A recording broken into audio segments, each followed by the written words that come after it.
Welcome back to Shout Esports. I'm your host, Jess Brohard, and if you haven't caught this segment before, let me fill you on what we've discussed so far. Our previous episodes covered getting into the right mindset to become a streamer, host, or caster, what software and hardware you need, how to begin creating content, how to begin hosting and casting, and how to cut a reel, which brings us to this episode, networking within esports and gaming. You know that saying, it's not what you know, it's who you know? Networking can really open up doors for you, but it's important to go about it the right way. It's not just who you know, it's how you treat them as well. People can tell when you're just trying to rub elbows for clout or use them to further your career. That said, here are 3 steps you can take to make connections and network with people. Brand yourself, get the attention of people you want to work with, and then create an opportunity to work together. Starting with branding yourself.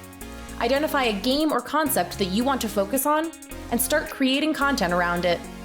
For instance, I Hold Shift is a talented Call of Duty caster who started a series called The Playbook, where he analyzes CDL pro plays using telestrations, aka drawing on the map, to illustrate things like player positioning.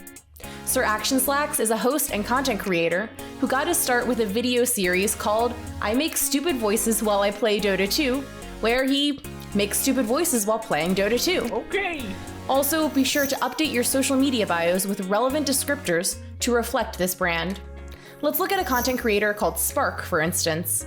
When you pull up his Twitter, you can see that he provides social media and content services for 2 COD personalities. He also plugs something that makes him relevant, his 43,000 followers on TikTok. So you know he's good at social media and content. And then finally, host of the Sparkcast. So you can see that he hosts some kind of podcast or interview show. And in fact, the tweet he has pinned is a clip of him interviewing Censor, a very famous COD player and personality.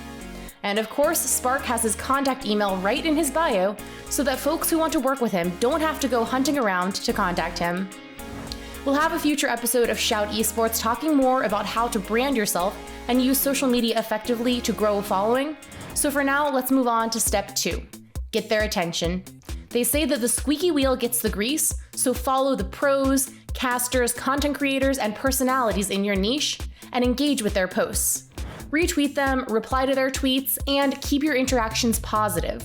If you're constantly showing up in someone's mentions and being entertaining or continuing a conversation, they're likely to take notice and check out your profile to see what you're about. And if you've done step 1 and branded yourself, they might check out your content and follow you back. Or if not, you're at least on their radar. Which brings us to step 3.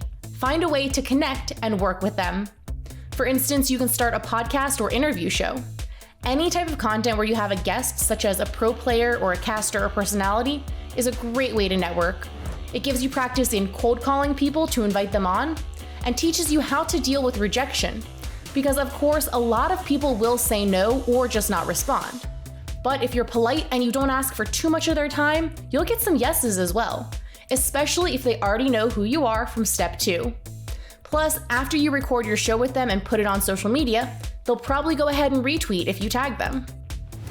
Now, all this info that I've just laid out is what I like to think of as vertical networking, trying to create relationships with people who are more established in their career than you are, like pro players and content creators with huge followings.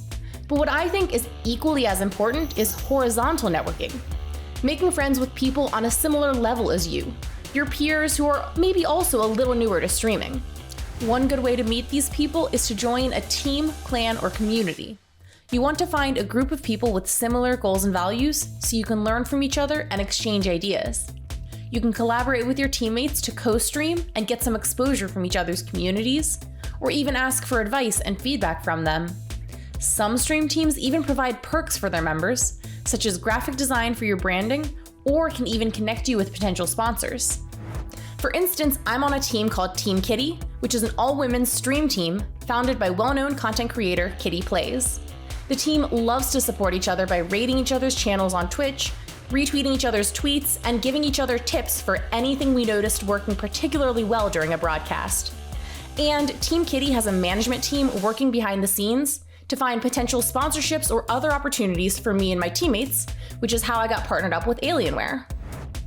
That pretty much does it. And as always, if you have any questions or you want further clarification on anything, feel free to tweet me at Jess Brohard or pop into my stream chat at twitch.tv/Jess, and I'd be happy to talk further. And I'll see you next time.